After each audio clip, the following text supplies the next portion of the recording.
Hello everyone, welcome back my channel RJB family. আজকে তোমাদের সাথে ব্লগটা এখান থেকেই শুরু করলাম।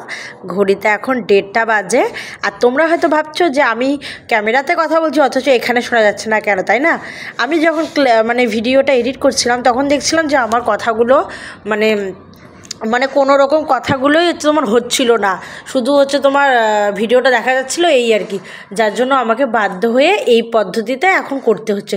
তো তোমরা প্লিজ কেউ কিছু মনে করো না, এই ব্যাপারটাকে তোমরা ইগনোর করে ভিডিওটা দেখো, অবশ্যই ভালো লাগবে। যথেষ্ট চেষ্টা করছি তোমাদের সাথে সারাটা দিন কিভাবে কি করছি না করছি সমস্তটা তুলে ধরার। তোমরা এভাবে আমার পাশে থাকো, এতটুকুই আমার বলার। আর যারা নতুন দেখছো প্লিজ চ্যানেলটিকে ছোট্ট করে একটা সাবস্ক্রাইব করে দেবে, এতটুকুই তোমাদেরকে বলার। আর যারা নতুন ফেসবুকে দেখছো তারা অবশ্যই ফলো করে দিও। তো যাই হোক, মাম্মাম ঘুমিয়ে এখন ঘড়িতে 1:30 বাজে আর মাম্মামকে ঘুম পাড়ালাম। সত্যি কথা বলতে গেলে মাম্মাম যদি না ঘুমোয় তাহলে আমি কোনো কাজ করতে পারি না। আর ঘরের অবস্থা খুব বাজে করে রেখেছিলো, যার জন্য আমাকে এই রান্নাবাড়া কমপ্লিট করে ওকে ঘুম পাড়িয়ে স্নান খাওয়া ঘুম পাড়িয়ে এখন আমাকে এই বাকি কাজগুলো করে নিতে হচ্ছে। তো এত স্পিডে করছি ঠিকই, কিন্তু এরকম যদি আমার সব কাজ স্পিডে হতো তাহলে কত ভালো হতো, তাই না বন্ধুরা? বলো। কিন্তু কি করব বলো, আমাকে যেরকম ওইভাবেই চলতে হবে, উপায় নেই। তো যাই হোক, যা ঘরের মামা এলোমেলো করে রেখেছিলো সব গোছগাছ করে ঝাড়াঝাড়ি করে, এদিকে একটু বাসন টাসন ছিল সেগুলো সব মেজে রেখে দিলাম। আর ভাতটা উবুর করতে দিয়েছি, সেটা তোমার নামিয়ে নেব। আর মামামের খাবারটা হয়ে গেছে, ওটাও দেখে নেব ঠান্ডা হলো কি না। তারপরে আমি স্নানে যাব, যেহেতু তোমার মামামে এই সুযোগে ঘুমোচ্ছে, তো এই সুযোগে আমি ফট করে যাই স্নানটা করে নেব। তো যাই হোক, সারাদিন তো ভাবি অনেক কিছুই তুলে ধরবো, কিন্তু সম্পূর্ণটা তো তোমার ব্লগের মাধ্যমে দেখানো হয় না, যেহেতু তাহলে বিশাল বড় ব্লগটা হয়ে যাবে, তাই না? তো এই যে স্নান করে আমি ফ্রেশ হয়ে চলে গেলাম।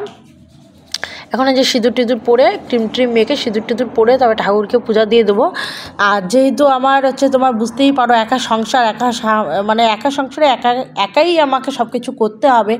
তো সব কিছু ইগনোর করে তোমরা দেখো, কিছু করার নেই, আমার একা হাতে সব কিছু করি, আবার এডিটিং করে ছাড়তে হয়, তো সমস্তটাই ম্যানেজ করতে হয় একা হাতে। তোমাদের দাদা তো প্রচুর ব্যস্ত থাকে, যার জন্য আমাকে একদম সময় দিতে পারে না। প্রথম দিতে পারতো, এখন আর সেটা একদমই পারে না। তো যাই হোক, এই যে আমি এখানে ঠাকুর পূজা দিতে চলে এলাম। তো যাই হোক, বাইরে তো আমার তোমার আমি তুলসী গাছ তোমার বাইরে রেখেছি, তো তুলসী গাছে জল দেই, তো বাইরে তুলসী গাছে জল দিচ্ছিলাম আর ভেতরে আসছিলাম। তো যাই হোক, এই করতে করতে মাম্মাম ঘুম থেকে উঠে গেল। আর তোমরা কিন্তু দেখেছিলে ক্যামেরাটা একটু নড়ে গেল। ঘুম থেকে উঠে মাম্মাম ক্যামেরাটা ফেলে দিয়েছে, মোবাইলটা ফেলে দিয়েছে, যার জন্য আমার মোবাইলটা পড়ে গেছিলো। তো এই যে তোমার এইভাবে তোমার আমার প্রায় দিনই এরকম হয়। তো আজকে যেহেতু ফুল নিয়ে এসছে তোমাদের দাদা, তার জন্য ভাবলাম যে তোমার একটু ভালো করে পুজো দেই। তো মামাম এই সুযোগে ঘুমোচ্ছে, কই আর সেটা হলো বলো, উঠে পড়লো। তারপরে এই তো ওকে কোলে নিয়েই এপাশ ওপাশ করলাম। তারপরে খুব একটু ভালোভাবে বুঝিয়ে সুঝিয়ে ওকে নিচে দাঁড়া করা রাখলাম। দেখছো, মোবাইল দেখে এগিয়ে এসছে দেখতে। তারপরে ও কিন্তু মোবাইলটা ফেলে দেওয়ার ধান্দা করেছিল, কিন্তু মোবাইলটা একটু দূরে রেখেছিলাম, তার জন্য আর ফেলতে পারলো না। তো যাই হোক, এখানে দাঁড়িয়ে হিসু করে দিয়েছে, সেটা পরিষ্কার করে দিয়ে আমি আবার বাকি পুজোটা দিয়ে নিলাম। আর আমার ছোট্ট সংসারে আমি ছোট্টভাবেই পুজো দেই, খুব একটা আমার বড় পুজো হয় না, কারণ একা সংসারে তো সেটা সম্ভব হয় না। আর মামামকে নিয়ে তো খুব তাড়াহুড়োর মধ্যেই ঠাকুরকে দিয়ে দিই, ঠাকুর এইভাবেই আমার পুজো নেবে, এতটা আমার আত্মবিশ্বাস আছে। কারণ যার কেউ নেই তার ভগবান আছে, কথা আছে না? তো আমার তো সবই মনে করো ওরা বাড়িতে থাকে, বাড়িতে গেলে তো মামামকে দেখার কোনো লোকের অভাব নেই, সবাই আছে, অসুবিধা হয় না। তো এখানে তো আমার সেটা না, এখানে তো আমাকে মনে করো যে মামামকেও দেখতে হয়, সবই করতে হয়।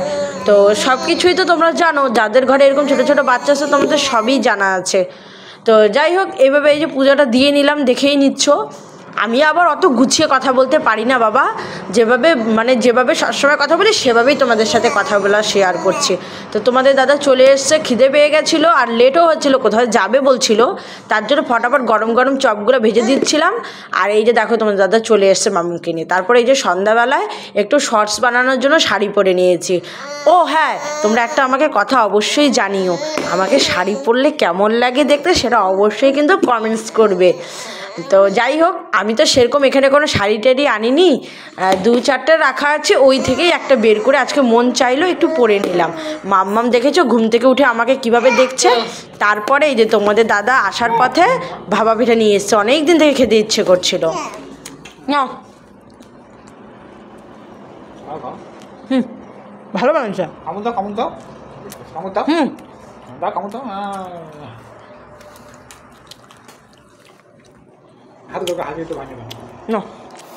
হাতে ভেঙে দাও না।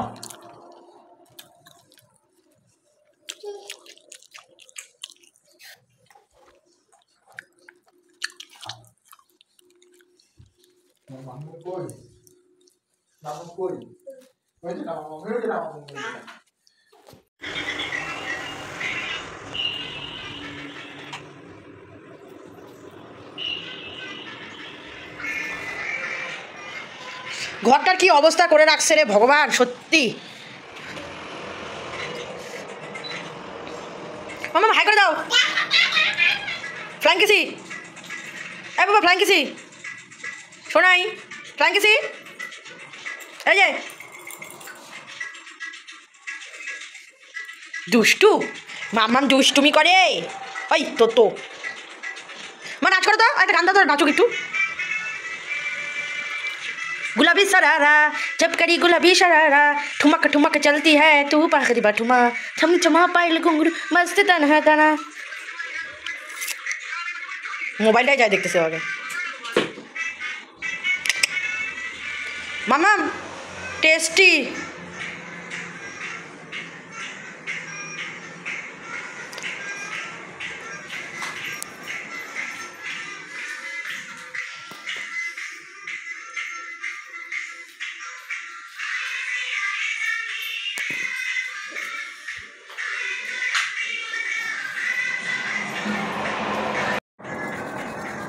বাবা দারুণ সুন্দর ডান্স করছো।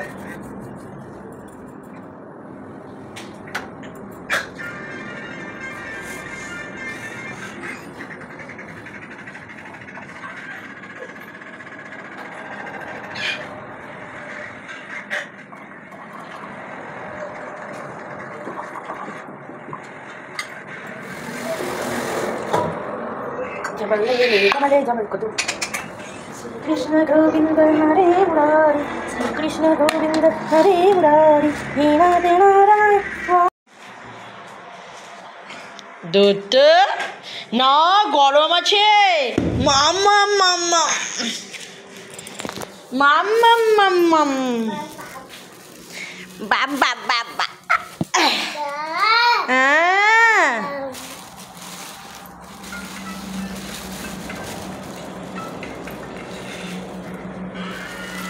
নাও এই